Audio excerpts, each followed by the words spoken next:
Welcome to the American Valor podcast. Today, we are speaking with Chris Dehnert, CEO, owner of Dugout Mugs and Big Golf, three-time Inc. 5000, featured in Forbes, entrepreneur.com, Tampa Bay Business and Wealth cover story, and the Tampa Bay Business Journal Fast 50, and also seen on many of the national TV networks, CBS, NBC, Fox, and the Today Show.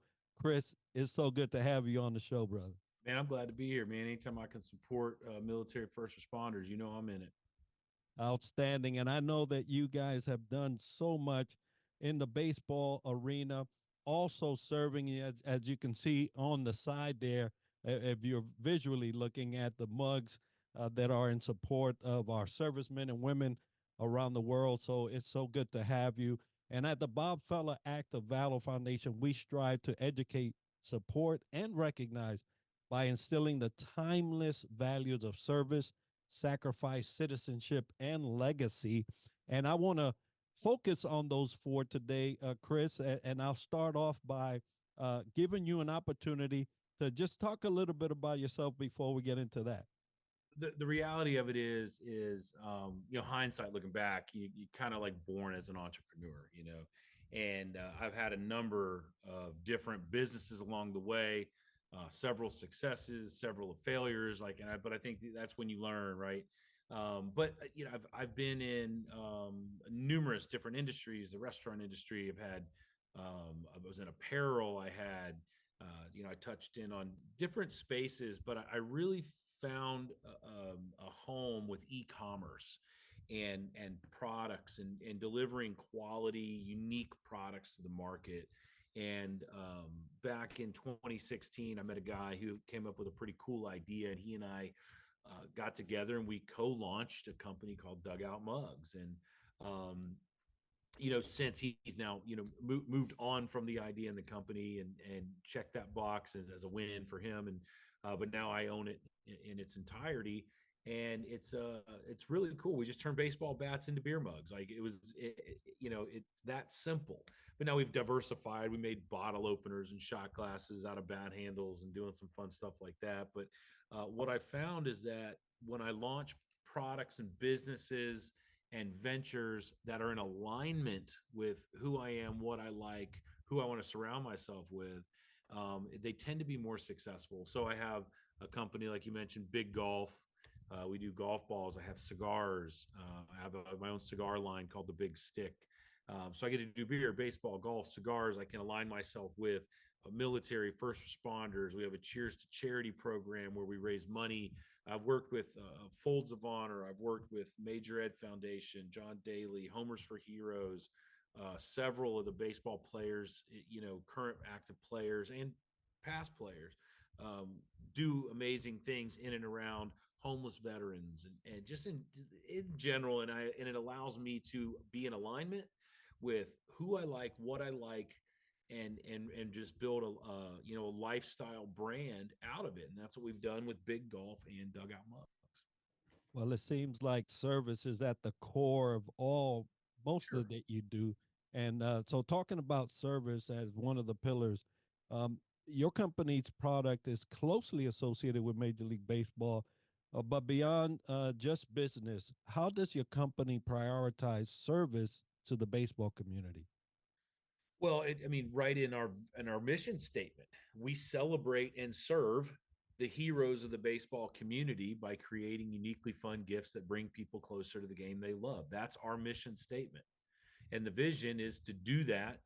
We create high quality products at an affordable price that are unique and they're North American made. And we support our team. We support jobs. We bring, we're all of it.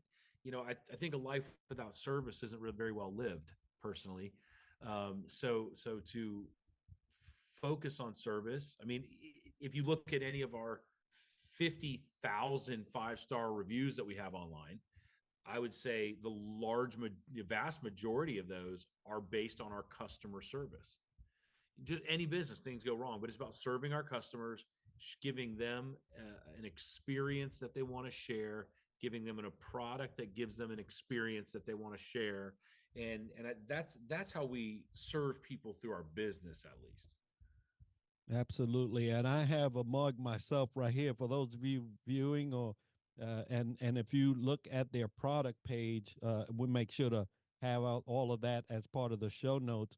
A high quality product. And when you talk about service, we had a conversation prior of something that you would be kind enough to do in memory of my brother, and that is the caliber of high quality customer service Yeah. that not only makes my hair stand up, but brings customers back for more and more products. So Yeah. kudos to you guys for People want creating to that. do business with those who they know and they like and they trust and they respect. There was a really good book by Simon Sinek, Start with Why. If you haven't seen that or listened to it or read, that's fantastic. And it talks about resonating with people who believe what you believe, right? And I think if we, as a whole, our company as a whole is authentic, and when you operate authentically, that's what happens, right? Like you shared a story about something that meant something to you, and I could then offer something quickly and easily to make that experience and that product that much more impactful to you. Like, who didn't win in that transaction? Right. Absolutely. That's how we operate. And when COVID hit and all that happened, people were feeling, in Florida, I think we got it a lot better than most, my personal opinion.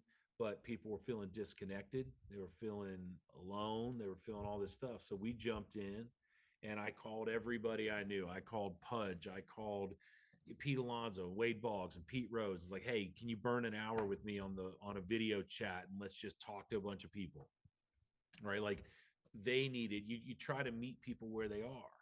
And these people needed connection. They needed entertainment. They needed some lighthearted stuff because they were being fed all kinds of who knows what. So that's what we did. We served people that way. And I think if you operate like that on a consistent basis, it's not that offbeat for us to do something like that. It's just like, oh, that's just how we do things. And when I do it that way, my COO next to me, he starts operating that way. I remember a story. Randall drove wedding mugs to a person's wedding because they weren't going to be there in time. Right? It's like you do whatever it takes to create an experience, because that was at Maya Angelou.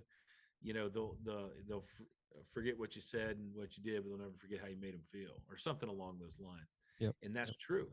And that's what service does. It allows you to make people feel. Yeah, very powerful to connect with customers in that capacity and be Yeah. able to do that consistently. So, my hat's off to you guys for doing that. Now, you mentioned the ups and downs of entrepreneurship earlier on, right? Yeah. And any entrepreneur that goes down the road of that of business strategy, business growth, will see sacrifice. So, talking about sacrifice, the journey of building a successful company often requires significant sacrifice. So, can Yeah. you share some of the sacrifices your team has made to ensure your product aligns with the needs and values of the baseball community? Well, I think sacrifice is different to everybody. And in every podcast I've done or stage I've spoken on, I talk to people about self reflection, because to understand what some of these terms and phrases mean to you is important. Like, sacrifice to me, I sacrificed a lot of time, especially in early off. Randall and I both, we worked tirelessly, 10, 12, 15, 18-hour days. And even since this past year, there was some restructuring happening, tirelessly, 10, 15, 18-hour days. I don't really look at that like sacrifice necessarily. I mean, in the scheme of things, it is like it's time taken away from going golfing or working out or spending extra time with the kids while they're little and things like that. I do cut out time for those things, but not as much as I'd like. So I do sacrifice a lot of time, but there's only 24 hours in a day, right?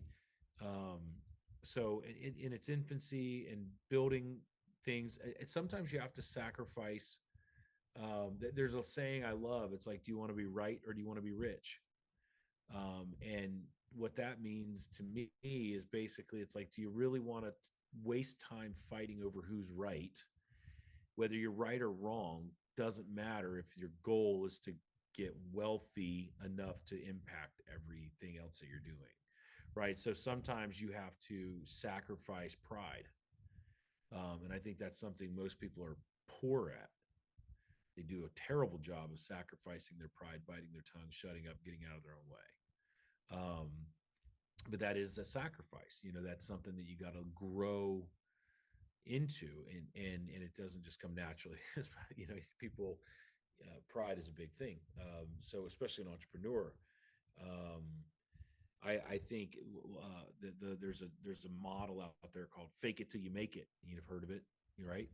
Mm. And I think that's a big crutch of that walks hand in hand with pride. And I think so sacrificing your vulnerability in entrepreneurship is a big deal, because a lot of times people can't help you unless they honestly know what you're going through. And that's the pride, that's sacrificing the pride. um, but yeah, I mean, and again, but it's all different to each person.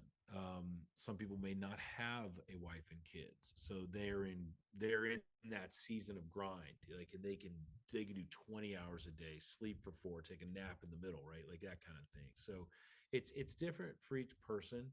um, but I think the number one thing I try to advise people on is understanding your metrics. Like, what is important to you? And are you building something, doing something that is taking you in the direction of what is important? If not, then you need to make some adjustments pretty quickly, because otherwise you end up running and you look around and you're not even in the race anymore. You're going in the whole damn wrong direction. So that kind of answers your question, Oh but it yeah. also shares a few thoughts that I think are related. Yeah, absolutely. And thank you for sharing that. So true. Sacrifice is different for everyone. And so you Yeah. gotta pick your nasty, right? You gotta pick whatever's gonna. Exactly, and it's the reflection. People don't take time to reflect. You need to do that. What is important to you? What do you stand for? What do you not stand for? Right, and really get clear on these things, because then what will happen is it'll allow you to say the most powerful word in business, and that's no. Right. Um, Perfect example. You say, hey man, you want to jump on and do this? Like, most of the time, the answer is no. However, in this particular case, Bob Feller, actually, I got a story all the way back when I was a kid with him. This aligns with veterans and first responders and doing good for people that are doing good. Like, that is very much in alignment with who I am and what I represent and what I stand for. So the answer is an unequivocal yes, right? So I think understanding who you are, who you stand for, what matters to you, what kind of ripples you want to put in the world, what kind of legacy you want to leave, and then only say yes to those things, you find out pretty quickly that you're living in alignment, right? And that's to me the goal. Yeah, this was not part of the question, but I would love for you to share that Bob Feller moment with the Sure. audience as we're talking alignment. Yeah, so I'm from Winter Haven originally, and the Cleveland Indians came through Winter Haven. I was a kid, and Albert Bell and Carlos Baerga and Kenny Lofton and all these dudes were there, and it was awesome. And Bob Feller was always in the stands. The old man just always getting up. They'd call his name, and he'd stand up and wave and all this stuff. And he ate it up. You could just tell every spring training, Bob, man. I was pretty good with art, right? So I drew the old Chief Wahoo, the Indian logo. So I drew it and I colored it, and it was beautiful. Now I look back, I was like, oh, kid did that, right?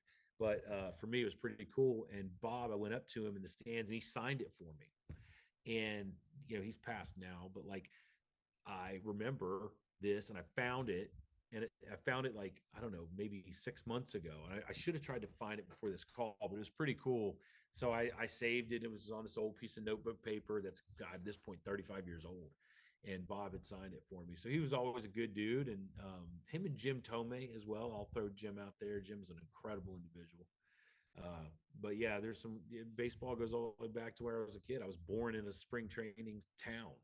So I've always been kind of around it. So to see it kind of come full circle was kind of cool. And obviously first responders, I have, I have challenge coins that I get from generals, from service that I've done for our military, which is awesome. I love that kind of stuff as well. Yeah, So it's that's a right in cool alignment story. with me. It's amazing how our paths will intersect at any given time, and we just don't know it. So a great story about Bob Feller there, and just to know that you got that experience is it's a great thing to hear. Yeah, Now he you was great. talk about citizenship, right? You say, hey, he was always in the stands eating that up. You talked about the challenge coins. We discussed earlier the various cups that you do for military entities, organizations. So, as a company associated with Major League Baseball, how do you integrate principles of good corporate citizenship into your business practice, and how does your company strive to be a responsible corporate citizen within the baseball ecosystem? Well, I think uh, company wise, I think a company needs to have core values and core competency and just they need to be in alignment. So there's something I love to say to give direction, not directions, right? And it speaks specifically to micromanagement. Um, Most people I've ever worked with, they think they know best and they want to control it all. And in fact, it hinders growth in a lot of ways. I would prefer to be a Picasso and to paint this vivid vision on the wall and then let everybody see, feel, and understand what we're trying to do. And then take ownership of it in their own vertical in the company and then make that happen. Right. So I feel like that's how you kind of get the team and the company on board. As far as like an initiative, we have something called Cheers to Charity. I'll see if I have them back here. But a lot of these mugs, these are all signed by Hall of Famers and guys that I've worked with, all behind me. Mariano Rivera, one of our favorite guys, fantastic. If you've never met him, we've raised over $50,000 for Mariano's foundation. The Pete Alonso Foundation, we probably raised 10 or 15,000 for Pete.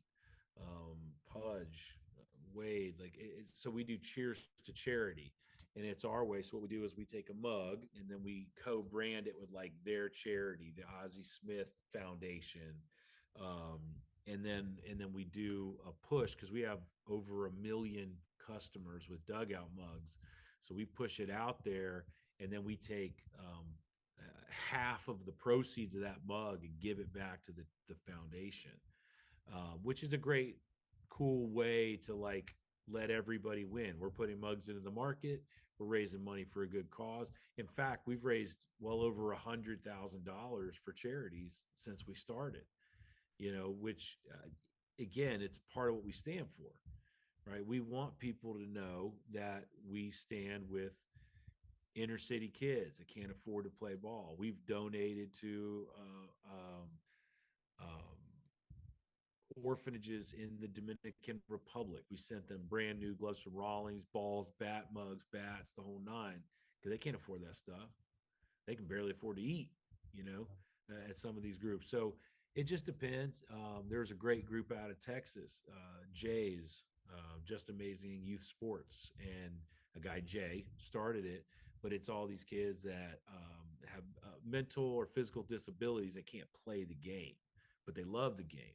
So he created this whole league that allows people that traditionally and then play ball. They got jerseys, they got tournaments, they got all this stuff going on. And it's like, if you can't do good, what the hell are you doing?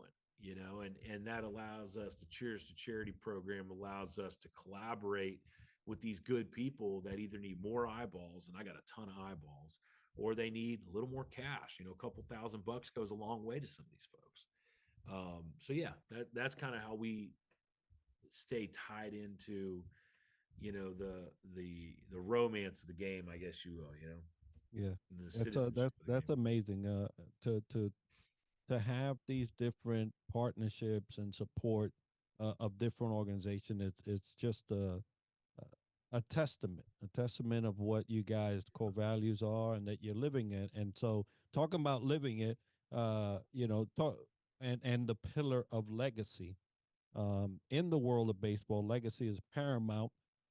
You mentioned Bob Feller in the stand. That was part of his legacy, right? Having kids witness a Hall of Famer sitting there and getting autographs. So legacy is paramount. Whether it's the legacy of legendary players or iconic stadiums or groundbreaking innovations. So, how does your company aim to leave a lasting legacy? Um, the company itself, there was a statement I made a long time ago, and it said, "We don't make mugs, we make memories." Right, and and I feel like it's simple, but it's also profound because our products are, for example, we made a Soldier's Cross mug that's absolutely beautiful. And we did free personalization on the back side of it with whoever the fallen officer was. That sits on someone's shelf at home and means the world to them, right? We created that memory. We have photos of people that we take the entire photo and we wrap it onto a mug for people. We created that memory, that Father's Day, that Mother's Day, that groomsman gift that will forever be cherished by that person. I think our legacy is the individual, the gift giver's legacy by presenting a cool and unique, quality, fun product, right? Um, and again, I think legacy again goes back to reflection. I think an individual's legacy, because I struggle with the whole work-life balance. I don't really believe in it. I think you're always just living. Sometimes you're working, right? It's not like a balance. Like especially if you're doing something as an entrepreneur, you got to do something traditionally that you love. You're never really off. I'm always on, but I'm always working, but I'm always living, right? Like it's just kind of a blend. Um, but I think legacy really comes down to personal preference again, and it changes. In my because I'm in my 40s now, but when I was younger, it was I wanted to have my name remembered. Like a lot of these young players, they want to be the Ken Griffey Jr. or the Pudge Rodriguez or the Nolan Ryan or whatever. But then some of these guys in their older years, all they care about is they just want to spend that time with their family and be remembered by those who matter. Right. So I think legacy is kind of a moving target for a lot of people.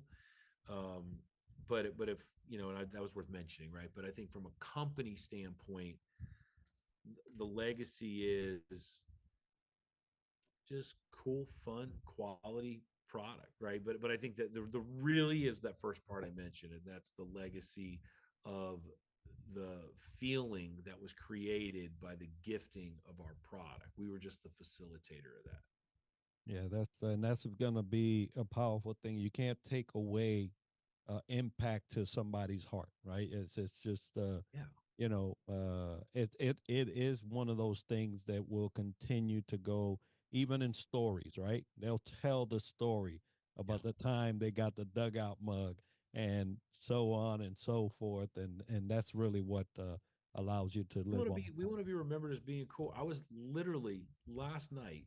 I was in. I had an investor in town, and we were hanging out. And we had a cigar, and we were sitting up at this cigar bar, and there were but two other people in the whole place, and they keep looking over, and we started talking about baseball. And he's like, "I knew you looked familiar. I've seen you and your products." And the other guy's like, "Oh man, that's right. Those are those. I've seen those. Those are really cool." And he bought a case of them right there sitting at the bar. But the point is like what we did up to that point to these two people I'd never met, and they saw my product from a whole other state, and they happened to be in town for a game.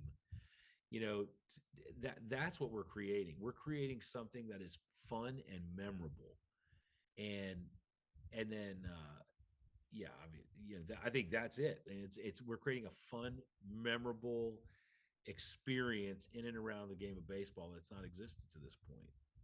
Probably one of the best gifts for a baseball fan or a company. Like you take a corporate logo and you put it on there, and nobody wants a tie or a stupid wallet or any other thing that they're gifting out these tchotchkes. You give them something with their favorite team with their name on the back of it. And thanks, you knocked it out of the park this year, Frank. Here you go. That means something to them. And you've created, so I think our legacy really comes into creating moments and memories for people, that gift it out. Absolutely. Now, tell us, Kris, where can our audience find out more about Dugout mugs and get one of these products in their hands? That's it. Dugoutmugs.com. I mean, you can't miss it. We're the only one. There's a few imitators, a few haters, but nobody could even keep up. So like they're gone. We're here. We're not going nowhere. That's where you find us. Dugoutmugs.com, and then Big Golf. So Big Golf's fun, like serving the golf community. We're to a point now where we're even about to roll out next week. We're going to offer free personalization on the ball. So if you like your logo, that logo in the corner, for example, if you wanted that on balls, we're doing it for free now. Buy the balls, we'll customize them for free. Like it's just, there's so many cool ways to take care of people that they create that memory, create that experience, and it goes a long way. So yes, it does. Yes, it does. Now, folks, we'll have all of that information as part of the show notes so that you can get a hold of a mug like the one I have in my hand and get yourself a personalized golf ball if that's your flavor of sport. But on behalf of the Bob Feller Active Valor Foundation, thank you all for joining us on this episode, and thank you, Kris, for taking out the time to speak to us today. my pleasure. Y'all keep up the good work.